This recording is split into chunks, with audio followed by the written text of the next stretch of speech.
ਜਿਹੜੀ ਪੰਜਾਬ ਦੇ ਲੋਕਾਂ ਦੀ ਚੁੱਪੀ ਹੈ ਜਾਂ ਬਾਹਰਲੇ NRI ਨੇ ਜਿੰਨੇ ਲੋਕਾਂ ਨੇ ਇੱਕ ਸਮਾਂ ਸੀਗਾ ਕਿ ਨਵਦੀਪ ਦੇ ਨਾਲ ਫੋਟੋ ਖਿੱਚਣਾ ਪ੍ਰਾਊਡ ਸਮਝਿਆ ਜਾਂਦਾ ਸੀਗਾ, ਅੱਜ ਪਤਾ ਨਹੀਂ ਉਸ ਗੱਲ ਦੀ ਸਾਨੂੰ ਸਮਝ ਨਹੀਂ ਆਉਂਦੀ ਕਿਹੜਾ ਡਰ ਹੈ ਕਿ ਉਹਨੂੰ NRIਆਂ ਤੋਂ ਵੀ ਨਹੀਂ ਸਪੋਰਟ ਮਿਲ ਰਹੀ, ਕਿਸੇ ਵੱਡੇ ਫੇਸਬੁੱਕ ਪੇਜ ਜਾਂ ਟਵਿੱਟਰ ਹੈਂਡਲਸ ਨੇ ਜਾਂ ਇੰਸਟਾਗ੍ਰਾਮ 'ਤੇ ਉਹ ਵੀ ਅੱਜ ਸ਼ੇਅਰ ਨਹੀਂ ਕਰਨਾ ਚਾਹੁੰਦੇ। ਇਹ ਇਸ ਤਰ੍ਹਾਂ ਲੱਗਦਾ ਹੈ ਕਿ ਜਿਵੇਂ ਕਿ ਇੱਕ ਸਮਾਂ ਸੀਗਾ ਕਿ ਭਗਤ ਸਿੰਘ ਹਰ ਨੂੰ ਵੀ ਇਹ ਚੀਜ਼ਾਂ ਦਾ ਸਾਹਮਣਾ ਕਰਨਾ ਪਿਆ ਸੀ। ਉਹਨਾਂ ਨੇ 28 ਮਾਰਚ ਨੂੰ ਉਹਨਾਂ ਨੂੰ ਗ੍ਰਿਫਤਾਰ ਕੀਤਾ ਅਤੇ ਲਗਭਗ ਮਤਲਬ ਕਿ ਆਪਾਂ ਨੂੰ 29 ਮਾਰਚ ਰਾਤ ਤੱਕ ਤਾਂ ਇਹ ਵੀ ਨਹੀਂ ਪਤਾ ਸੀਗਾ ਕਿ ਨਵਦੀਪ ਹੈ ਕਿੱਥੇ ਹੈ, ਕਿਉਂਕਿ ਅਸਲ 'ਚ ਜਿਹੜਾ ਉੱਥੇ ਪੁਲਿਸ ਪ੍ਰਸ਼ਾਸਨ ਹੈ ਉਹ ਐਵੇਂ ਦਾ ਰਵੱਈਆ ਕਰ ਰਿਹਾ ਵੀ ਜਿਵੇਂ ਉਹਨਾਂ ਦੀ ਕੋਈ ਖਾਸ ਰੰਜਿਸ਼ ਹੋਵੇ, ਉਹ ਐਵੇਂ ਦੇਖਦੇ ਨੇ। ਕਿਉਂਕਿ ਜੇ ਆਪਾਂ ਪੁੱਛ ਸਕਦਾ ਕਿ ਪੰਜਾਬ ਸਰਕਾਰ ਦੀ, ਪੰਜਾਬ ਪੁਲਿਸ ਦੀ ਹਰਿਆਣਾ ਸਰਕਾਰ, ਹਰਿਆਣਾ ਪੁਲਿਸ ਨਾਲ ਮਿਲ ਭੁਗਤ ਹੈ ਇਸ ਮਾਮਲੇ ਤੇ। ਮੇਰਾ ਖੁਦ ਦਾ ਨਿੱਜੀ ਤਜਰਬਾ ਹੈਗਾ ਕਿ ਇੰਨੀ ਕਮਜ਼ੋਰ ਸਰਕਾਰ ਆਪਾਂ ਨੇ ਕਦੇ ਨਹੀਂ ਦੇਖੀ ਹੈ, ਕਿਉਂਕਿ ਪੁਲਿਸ ਪ੍ਰਸ਼ਾਸਨ ਪੂਰੀ ਤਰ੍ਹਾਂ ਤੋਂ ਹਾਵੀ ਹੈ ਉਹਨਾਂ ਦੇ ਉੱਪਰ। ਹੋਈ 15 ਤਰੀਕ ਦੀ ਮੀਟਿੰਗ ਹੋਈ, 18 ਦੀ ਮੈਂ ਸਾਰੀ ਮੀਟਿੰਗਾਂ 'ਚ ਮੌਜੂਦ ਸੀਗਾ। ਜਦੋਂ ਅਸੀਂ ਉਹਨਾਂ ਨੂੰ ਪੁੱਛਦੇ ਸੀਗੇ ਕਿ ਤੁਸੀਂ ਪੈਰਾਮਿਲਟਰੀ ਫੋਰਸਿਸ ਨੂੰ ਆਪਦੀ ਧਰਤੀ, ਆਪਦੀ ਟੈਰੀਟਰੀ ਯੂਜ਼ ਕਰਨ ਵਾਸਤੇ ਪਰਮਿਸ਼ਨ ਦਿੱਤੀ ਹੈ, ਤੇ ਉਹਨਾਂ ਦੇ ਕੋਲ ਕੋਈ ਆਨਸਰ ਵੀ ਨਹੀਂ ਹੁੰਦਾ। ਅੱਜ ਵੀ ਅਸੀਂ ਇਹ ਗੱਲ ਕਹਿ ਰਹੇ ਹਾਂ, ਦੇਖੋ BJP ਵਾਲੇ ਬੋਲਣ ਲੱਗੇ ਨੇ, ਕਹਿੰਦੇ ਵੀ ਰਸਤਾ ਖੁੱਲ੍ਹਣਾ ਚਾਹੀਦਾ, ਅਸੀਂ ਰੇਲ ਰੋਕੋ ਕੀਤਾ ਸੀਗਾ ਉਹ ਅਸੀਂ ਬੰਦ ਕਰਤਾ। ਉਹ ਤੋਂ ਬਾਅਦ ਹਜੇ ਵੀ ਪੰਜਾਬ ਸਰਕਾਰ ਨਾਕਾਮ ਹੈ ਆਪਣੇ ਧਰਤੀ ਦੇ ਉੱਪਰੋਂ ਬੈਰੀਕੇਡ ਹੋਣ ਵਾਸਤੇ। ਨਵਦੀਪ ਇੱਕ ਵੱਡਾ ਚਿਹਰਾ ਸੀਗਾ ਪਿਛਲੇ ਅੰਦੋਲਨ ਦਾ ਵੀ, ਤੇ ਇਸ ਵਾਰੀ ਵੀ ਉਹ ਵੱਡਾ ਅੰਦੋਲਨ। ਕੀ ਕਾਰਨ ਕੀ ਕਿ ਨਵਦੀਪ ਦੇ ਬਾਹਰ ਆਉਣ ਦੇ ਨਾਲ ਉਹਨਾਂ ਨੂੰ ਇਹ ਗੱਲ ਵੀ ਲੱਗਦੀ ਹੈ ਕਿ ਇਲੈਕਸ਼ਨ ਦੇ ਉੱਪਰ ਪ੍ਰਭਾਵ ਪਊਗਾ, ਉਹ ਇਲੈਕਸ਼ਨ ਤੱਕ ਨਹੀਂ ਗੱਲਬਾਤ ਕਰਦੇ ਸਾਡੇ ਨਾਲ, ਕਹਿੰਦੇ ਨੇ।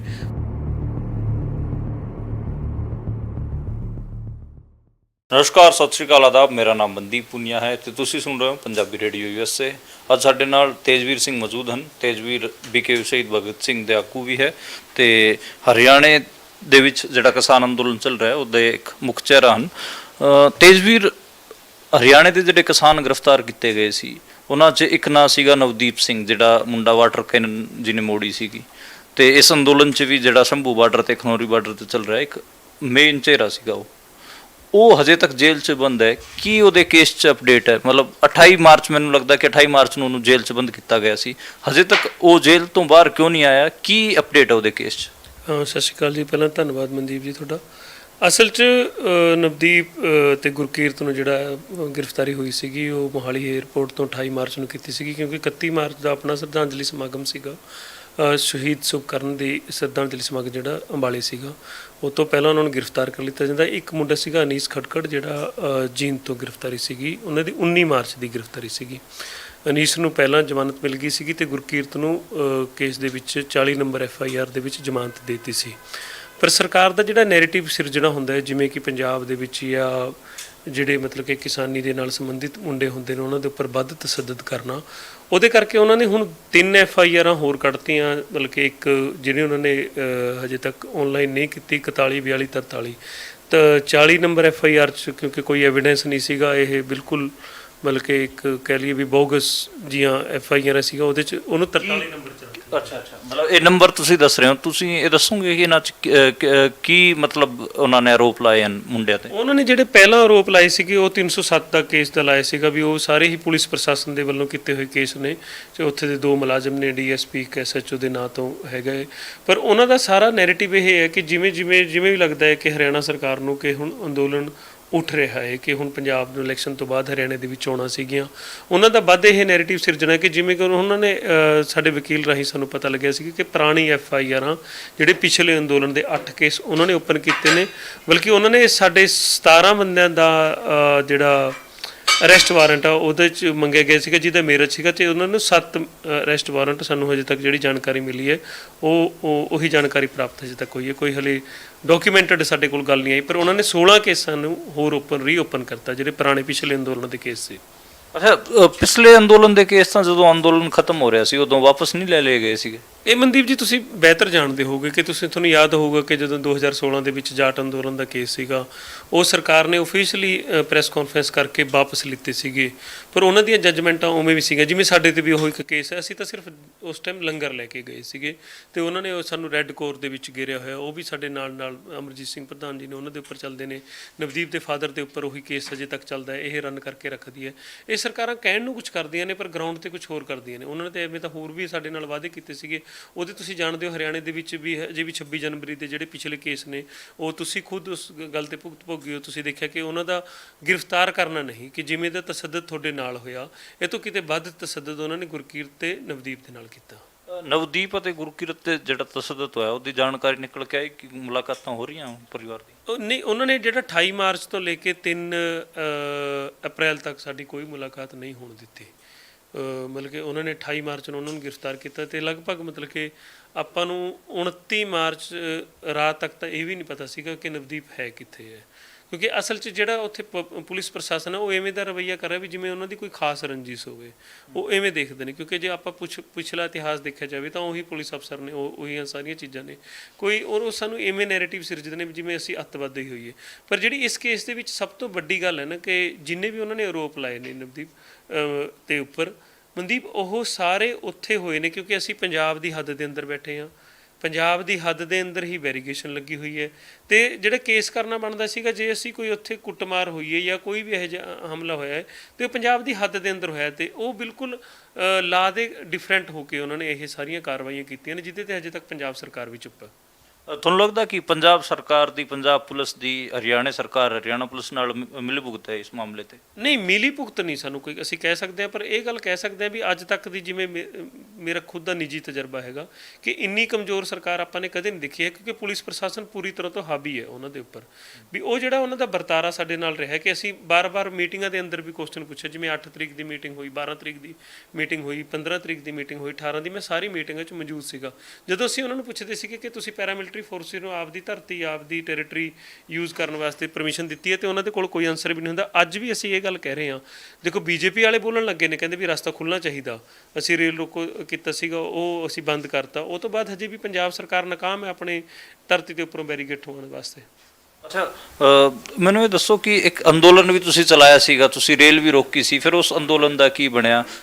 ਕੀ ਕੋਈ ਸਰਕਾਰ ਨਾਲ ਤੁਹਾਡੀ ਗੱਲਬਾਤ ਵੀ ਹੋਈ ਹੈ? ਉਹਦੇ ਵਿੱਚ ਤੁਸੀਂ ਇੱਕ ਗੱਲ ਦੇਖੋ ਵੀ ਜਿਵੇਂ ਅਸੀਂ ਰੇਲ ਰੋਕੋ ਦਾ ਅੰਦੋਲਨ ਦੀ ਜਿਹੜੀ ਸ਼ੁਰੂਆਤ ਕਰਦੇ ਹਾਂ ਉਹ ਅਸੀਂ ਕੋਲ ਦਿੰਦੇ ਹਾਂ 9 ਅਪ੍ਰੈਲ ਦੀ, ਤੇ 8 ਅਪ੍ਰੈਲ ਨੂੰ ਪੰਜਾਬ ਪ੍ਰਸ਼ਾਸਨ ਸਾਡੇ ਨਾਲ ਪ੍ਰੋਮਿਸ ਕਰਦਾ ਹੈ ਕਿ ਅਸੀਂ ਤੁਹਾਡੀ 10 ਤਰੀਕ ਨੂੰ ਮੁਲਾਕਾਤ ਕਰਾਵਾਂਗੇ ਤੇ ਤੁਸੀਂ ਵੀ ਰੇਲ ਰੋਕੋ ਨਾ ਕਰੋ। ਤੇ 10 ਤਰੀਕ ਨੂੰ ਸਾਡੀ ਹਰਿਆਣਾ ਪ੍ਰਸ਼ਾਸਨ ਦੇ ਨਾਲ ਗੱਲਬਾਤ ਹੁੰਦੀ ਹੈ ਤੇ ਉਹ ਕਹਿੰਦੇ ਵੀ ਸਾਨੂੰ ਸਮਾਂ ਦੇ ਦਿਓ, 1 ਹਫ਼ਤੇ ਦਾ ਅਸੀਂ ਕਰਕੇ ਦੇਵਾਂਗੇ। ਅਸੀਂ ਉਹਨਾਂ ਨੂੰ 17 ਅਪ੍ਰੈਲ ਤੱਕ ਦਾ ਸਮਾਂ ਦਿੰਦੇ ਹਾਂ ਤੇ 17 ਅਪ੍ਰੈਲ ਤੱਕ ਇਹ ਪੰਜਾਬ ਪ੍ਰਸ਼ਾਸਨ ਮੰਗਦਾ ਹੈ ਕਿ ਅਸੀਂ ਕੋਈ ਨਾ ਕੋਈ ਵਿੱਚ ਦਾ ਰਸਤਾ ਕੱਢ ਕੇ ਨਵਦੀਪ ਨੂੰ ਬਾਹਰ ਲੈ ਕੇ ਆਉਂਗੇ।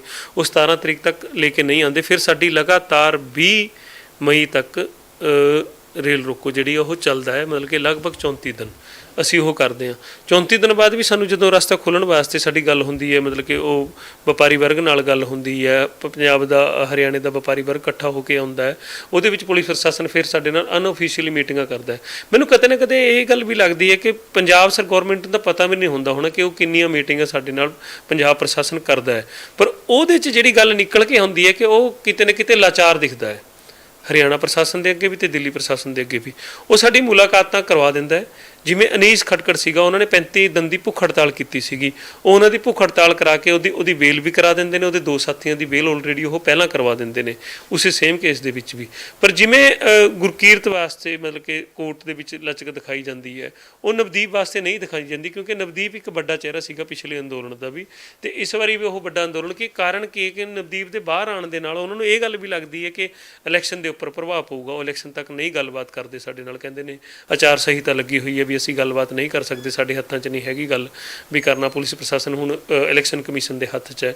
ਉਹ ਇਸ ਤਰ੍ਹਾਂ ਦੇ ਬਹਾਨੇ ਬਣਾਉਂਦੇ ਰਹਿੰਦੇ। ਹੁਣ ਜਦੋਂ ਉਹ ਤੋਂ ਬਾਅਦ ਬੇਲ ਦੀ ਗੱਲ ਆਉਂਦੀ ਹੈ, ਫਿਰ ਹੁਣ ਉਹ ਕਹਿੰਦੇ ਨੇ ਵੀ ਛੁੱਟੀਆਂ ਹੋ ਗਈਆਂ ਨੇ ਜੀ ਸਾਰੀਆਂ, ਤੇ ਉਹ ਇੱਕ ਛੜਯੰਤਰ ਰਾਹੀਂ ਅੱਗੇ ਤੋਂ ਅੱਗੇ ਕੇਸ ਪਾਣੇ, FIRਾਂ ਪੁਰਾਣੀਆਂ ਖੋਲ੍ਹਣੀਆਂ, ਉਹ ਸਾਰਾ ਕੁਝ ਇੱਕ ਰੰਜਿਸ਼ ਵਜੋਂ ਤੇ ਇੱਕ ਸਾਜ਼ਿਸ਼ ਵਜੋਂ ਨਜ਼ਰ ਆਉਂਦਾ ਹੈ, ਕਿਉਂਕਿ ਅੱਗੇ ਹਰਿਆਣੇ ਦੇ ਵਿੱਚ ਫੇਰ ਚੋਣਾਂ ਨੇ ਤੇ ਅੰਦੋਲਨ ਹਜੇ ਚੱਲ ਰਿਹਾ ਹੈ।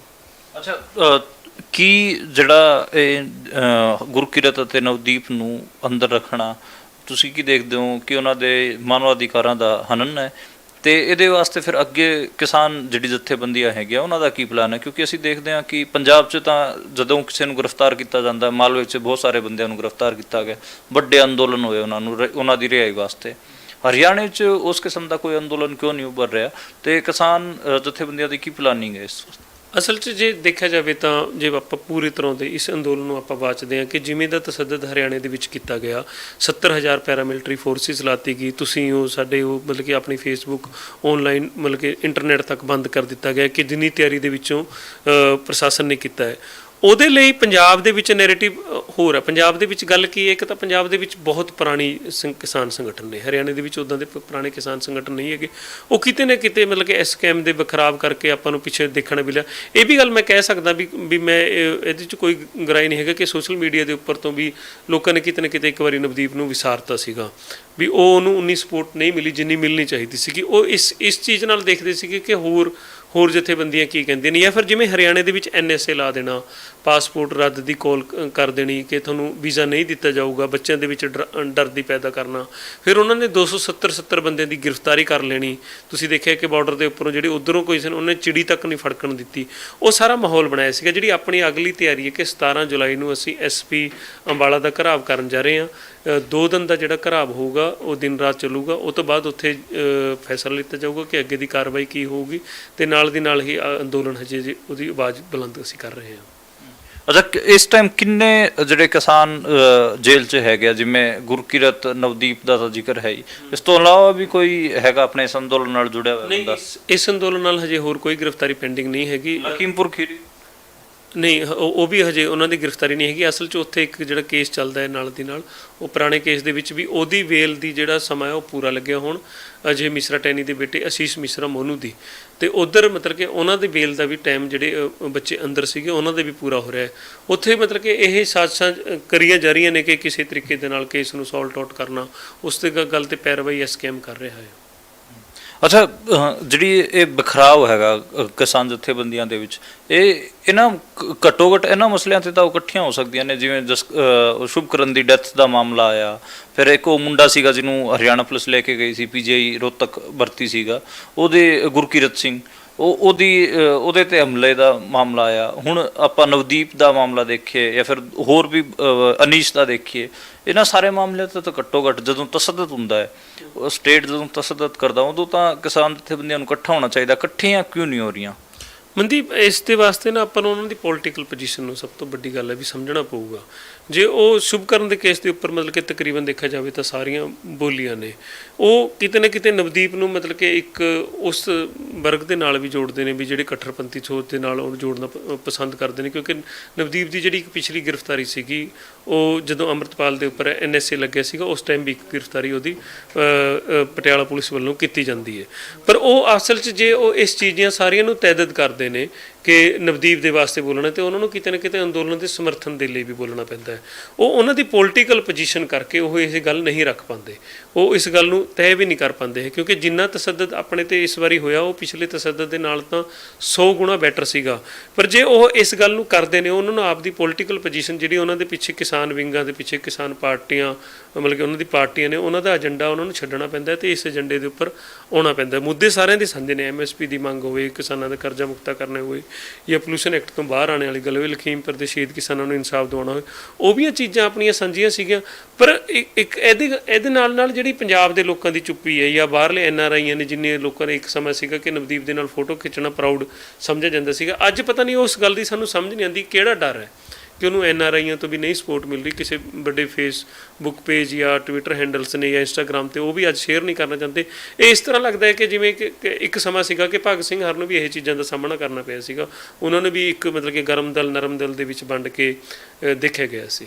ਅੱਛਾ, ਅੱਗੇ ਫਿਰ ਕਿਵੇਂ ਇਹ ਜਿਹੜਾ ਕਿਸਾਨ ਅੰਦੋਲਨ ਆਪਾਂ ਦੇਖ ਰਹੇ ਹਾਂ ਕਿ 13 ਫਰਵਰੀ ਤੋਂ ਚੱਲ ਰਿਹਾ ਹੈਗਾ, ਤੇ ਅੱਜ ਆਪਾਂ ਜੂਨ 'ਚ ਬੈਠੇ ਹੈਗੇ ਹਾਂ, ਤੇ ਅੱਗੇ ਕੀ ਰਾਹ ਹੈ ਇਸ ਅੰਦੋਲਨ ਦਾ, ਕੀ ਬਣੂਗਾ? ਲੋਕ ਤਾਂ ਕਹਿ ਰਹੇ ਨੇ ਕਿ ਅੰਦੋਲਨ ਠੰਡਾ ਪੈ ਗਿਆ, ਲੋਕ ਕਹਿ ਰਹੇ ਨੇ ਕਿ ਲਮਕ ਗਿਆ, ਕੋਈ ਕਹਿ ਰਿਹਾ ਕਿ ਖੜੋਤਾ ਹੈ। ਤੁਸੀਂ ਕਿਵੇਂ ਦੇਖਦੇ ਹੋ, ਤੇ ਅੱਗੇ ਕੀ ਰਾਹ ਹੈ ਅੰਦੋਲਨ ਦੀ?